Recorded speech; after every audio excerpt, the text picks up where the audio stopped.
સુરતના પોસ્ટ વિસ્તાર પીપલોદમાં આવેલી જાણીતી ચારકોલ રેસ્ટોરન્ટમાં એક અત્યંત શરમજનક અને ચોંકાવનારી ઘટના સામે આવી છે. રેસ્ટોરન્ટના મહિલા વોશરૂમની વેન્ટિલેશનની જાળી ઉપર ગુપ્ત રીતે એક મોબાઈલ ફોન મૂકીને રેકોર્ડિંગ કરતો સફાઈ કર્મચારી ઝડપાયો છે.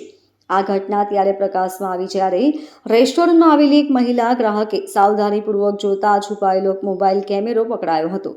પોલીસે આ મામલે તુરંત કાર્યવાહી કરી આરોપી સફાઈ કર્મચારી સુરેન્દ્ર રાણાની ધરપકડ કરી છે.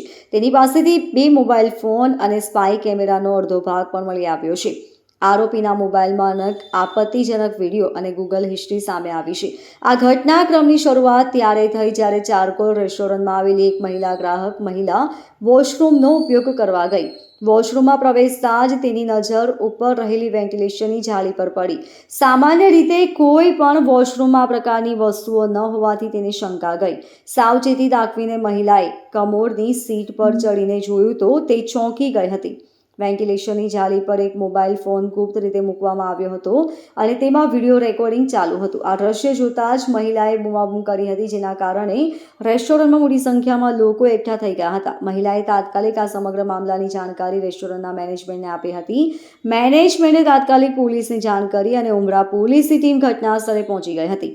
પોલીસે તાત્કાલિક મોબાઈલ ફોનને કબજે કરી તપાસ શરૂ કરી હતી. પોલીસે રેસ્ટોરન્ટના કર્મચારીઓની પૂછપરછ શરૂ કરી હતી. આ દરમિયાન પુરુષ સફાઈ કર્મચારીઓએ મહિલા વોશરૂમની સફાઈ કરી હોવાની વિગતો સામે આવી હતી. પોલીસે તમામ સફાઈ કર્મચારીઓની પૂછપરછ શરૂ કરતા એક શંકાસ્પદ કર્મચારી પોલીસને જોઈને ત્યાંથી નાસી ગયો હતો.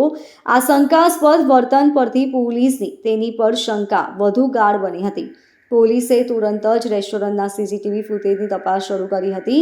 પોલીસને મોબાઈલ ફોનમાં ચાલુ વિડીયો રેકોર્ડિંગની સમય અવધિના આધારે સીસીટીવી ફૂટેજમાં તપાસ કરવામાં સરળતા રહી.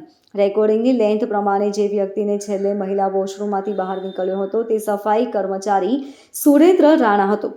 સીસીટીવી ફૂટેજમાં તે શંકાસ્પદ રીતે હલનચલન કરતો જોવા મળ્યો હતો. આ પુરાવાના આધારે પોલીસે ભાગી ગયેલા સફાઈ કર્મચારી સુરેન્દ્ર રાણાને ઝડપી પાડ્યો હતો. સુરેન્દ્ર રાણા છેલ્લા 2 વર્ષથી આ રેસ્ટોરન્ટમાં સફાઈ કર્મચારી તરીકે નોકરી કરે છે અને તેનો નાનો ભાઈ પણ આ જ રેસ્ટોરન્ટમાં નોકરી કરે છે. આરોપી સુરેન્દ્ર રાણાની પૂછપરછ કરતા પોલીસે તેના ગુનાહિત કારનામાની વિગતો મળી. આરોપી પાસેથી પોલીસે કુલ 2 મોબાઈલ ફોન મળી આવ્યા હતા. એક મોબાઈલ ફોન તે ફક્ત રેકોર્ડિંગ માટે રાખતો હતો, જેમાં સિમ કાર્ડ પણ ન હતું, જેથી વિડીયો રેકોર્ડિંગ કરવામાં કોઈ અડચણ ન આવે. તે આ મોબાઈલનો ગુપ્ત રીતે વિડીયો બનાવવા માટે ઉપયોગ કરતો હતો. Bureau report LK star news, Surat.